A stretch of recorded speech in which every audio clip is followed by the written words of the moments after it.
আসসালামু আলাইকুম, কেমন আছেন সবাই? আশা করি সবাই ভালো আছেন। তাসিন কিচেনে আপনাদের সবাইকে স্বাগতম। ঈদ মোবারক সবাইকে। আজকে আমি আপনাদের একটি চকলেট কেক বেসের রেসিপি শেয়ার করব।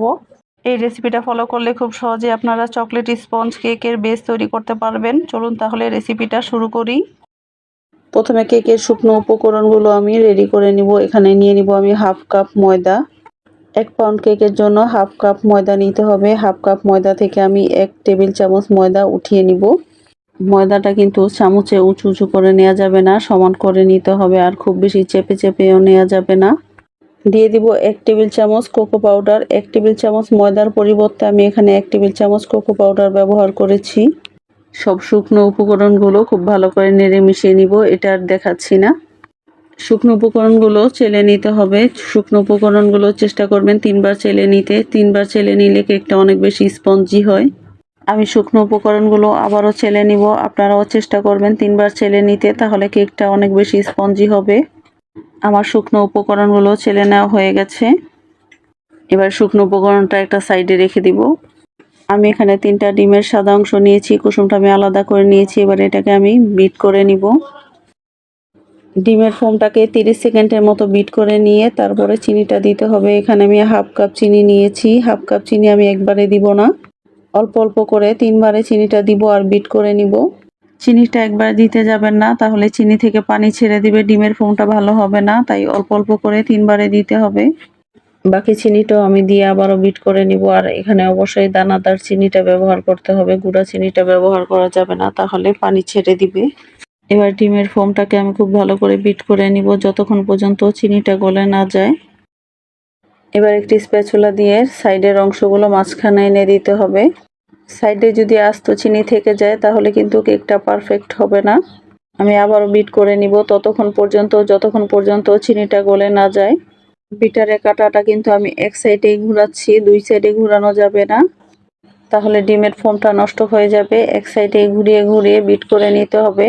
এর ফোমটা পারফেক্ট না হলে আপনার কেকটাও পারফেক্ট হবে না। আমার ডিমের ফোমটা রেডি হয়ে গেছে। ডিমের ফোমটা হয়েছে কিনা এটা বোঝার জন্য বাটিটা উল্টে ধরলেই বুঝতে পারবেন যে ডিমের ফোমটা পারফেক্ট হয়েছে কিনা। ডিমের ফোমটা যদি বাটিটা উল্টালে পড়ে না যায় তাহলে বুঝতে হবে ডিমের ফোমটা পারফেক্ট হয়েছে।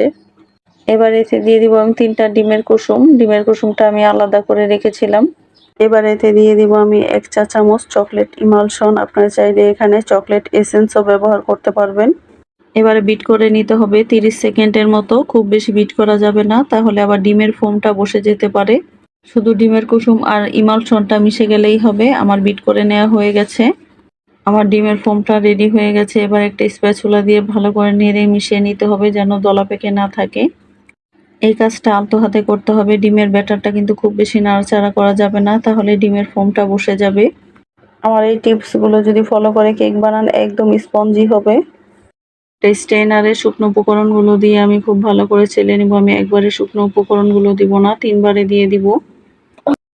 শুকনো উপকরণগুলো 3 থেকে 4 বার চেলে নিলে কেকটা অনেক বেশি স্পঞ্জি হয়, তাই অবশ্যই চেলে নিবেন। এবারে হ্যান্ড উইক্সের সাহায্যে আমি আলতো হাতে কেকের মিশ্রণটা খুব ভালো করে মিশিয়ে নিব। শুকনো উপকরণগুলো খুব বেশি তাড়াতাড়ি করে মেশানো যাবে না, আলতো হাতে মিশিয়ে নিতে হবে। শুকনো উপকরণটা আমি আলতো হাতে মিশিয়ে নিচ্ছি, দেখে মনে হচ্ছে আমি অনেক তাড়াতাড়ি করছি। এবারে বাকি শুকনো উপকরণগুলো আমি আবার ছেলে নিব। সবগুলো উপকরণ একসঙ্গে দিয়ে দিব। সেম ভাবে আমি আবারও শুকনো উপকরণগুলো খুব ভালো করে মিশিয়ে নিব। আমি চেষ্টা করেছি আপনাদের A to Z ভালো করে বোঝানোর। এবার এতে আমি দিয়ে দিব ঘন করে জাল করে রাখা 2 টেবিল চামচ দুধ। প্রথমে আমি 1 টেবিল চামচ দুধ দিব। দুধটা আমি জাল করে ঠান্ডা করে নিয়েছি। আমার মিশিয়ে নেওয়া হয়ে গেছে। এবার আমি বাকি দুধটাও দিয়ে দিব। আমি টোটাল 2 টেবিল চামচ এখানে দুধ ব্যবহার করেছি। এখানে 2 টেবিল চামচ দুধই ব্যবহার করতে হবে, এর চাইতে বেশি ব্যবহার করতে যাবেন না। কেকের সব উপকরণ চেষ্টা করবেন সব পরিমাণ মতো নেয়ার, তাহলে আপনার কেকটা একদম পারফেক্ট হবে। আমার কেকের ব্যাটারটা রেডি হয়ে গেছে। এবার আমি একটা স্প্যাচুলা দিয়ে সাইডের কেকের ব্যাটারগুলো খুব ভালো করে মিশিয়ে নিব যেন কোনো দানা দানা না থাকে। স্প্যাচুলা দিয়ে মিশিয়ে নিব, দানা দানা থাকলে কেকটা কিন্তু ভালো হবে না। আমার কেকের ব্যাটারটা রেডি হয়ে গেছে। এবার কেকটাকে সাথে সাথে মোল্ডে ঢেলে বেক করে নিতে হবে। আমি এখানে একটি সসপ্যান নিয়েছি আর কিছু লেখালেখির কাগজ কেটে নিয়েছি। আপনারা চাইলে এখানে বাটার পেপারও ব্যবহার করতে পারবেন। এবার আমি ব্যাটারটা ঢেলে দিব। কেকের ব্যাটারটা উপর থেকে ঢেলে দিতে হবে। কেকের ব্যাটারটা দেখে বুঝতে পারছেন কেকের ব্যাটারের ঘনত্বটা কেমন হবে। কেকের মোলটা খুব ভালো করে ট্যাপ করে নিতে হবে, তাহলে ভিতরে কোনো বাবলস থাকলে বের হয়ে যাবে। আমি কেকের মোলটা ট্যাপ করে নিয়েছিলাম, সেই ভিডিওটা রেকর্ড হয়নি। কেকটা আমি বেক করে নিব। চুলায় একটা ননস্টিকের প্যান বসিয়ে আমি 600-তে দিয়ে 10 মিনিটের মতো প্রিহিটেড করে নিয়েছি। ননস্টিকের একটা হাঁড়িতে আমি স্ট্যান্ড বসিয়ে কেকের মোলটা বসিয়ে দিব, আর চুলায় হিটটা 600-তে রেখে আমি বেক করে নিব 25 মিনিটের মতো। ঢাকনার ছিদ্রটা আমি একটি কাগজ দিয়ে বন্ধ করে দিব। আপনারা চাইলে গ্যাসের চুলায় এই কেকটি বেক করতে পারবেন, সেই ক্ষেত্রে গ্যাসের চুলার হিটটা মিডিয়ামে রেখে বেক করে নিতে হবে। কেক বেক করার সময়টা চুলার উপর নির্ভর করে, এক এক চুলার হিট এক এক রকম, তাই সময়টা কম বেশি লাগতে পারে। ফিরে আসছি 25 মিনিট পর। এবার ঢাকনাটা খুলে আমি কেকটা চেক করে নিব আমার কেকটা বেক হয়েছে কিনা। কেকের ওপরে কোনো ভেজা ভেজা ভাব নেই, তার মানে আমার কেকটা বেক হয়ে গেছে। আমার 30 মিনিটের মতো সময় লেগেছে। আপনার একটা টুথপিক দিয়ে চেক করে নেবেন। টুথপিকটা যদি ভিজে আসে তাহলে বুঝতে হবে কেকটা হয়নি, তাহলে আরও কিছুক্ষণ কেকটা বেক করে নেবেন। এবারে কেকটাকে আমি চুলা থেকে নামিয়ে ননস্টিকের পাত্রটার উপরে রেখে দিব আর কেকটাকে ঠান্ডা করে নিব। কেকটা ঠান্ডা হয়ে গেছে, এবার আমি কেকটাকে মোল্ড আউট করে নিব। কেকটা মোল্ড আউট করার সময় কেকের চারপাশটা খুব ভালো করে ছুরি দিয়ে ছাড়িয়ে নিতে হবে, তাহলে কেকটা মোল্ড আউট করার সময় খুব সহজেই খুলে আসবে। কেকটাকে আমি মোল্ড আউট করে নিব। এবারে বেকিং পেপারটাকে আমি সরিয়ে নিব। কেকটাকে আমি স্লাইস করে দেখিয়ে দিচ্ছি কতটা পারফেক্ট হয়েছে। কেকটা একদম পারফেক্ট হয়েছে। কেকটাকে আমি এবার স্লাইস করে দেখিয়ে দিচ্ছি। কেকটাকে আমি 3টা লেয়ারে স্লাইস করে নিব। কেকটা এক পাশ থেকে ধরে ছুরিটাকে ঘুরিয়ে ঘুরিয়ে কেটে নিলে কেকের স্লাইসটা একদম পারফেক্ট হবে। এইভাবে আমি কেকের স্লাইসগুলো করে নিব। কেকটা একদম পারফেক্ট হয়েছে, দেখেই বুঝতে পারছেন। এইভাবে আমি সবগুলো স্লাইস করে নিব।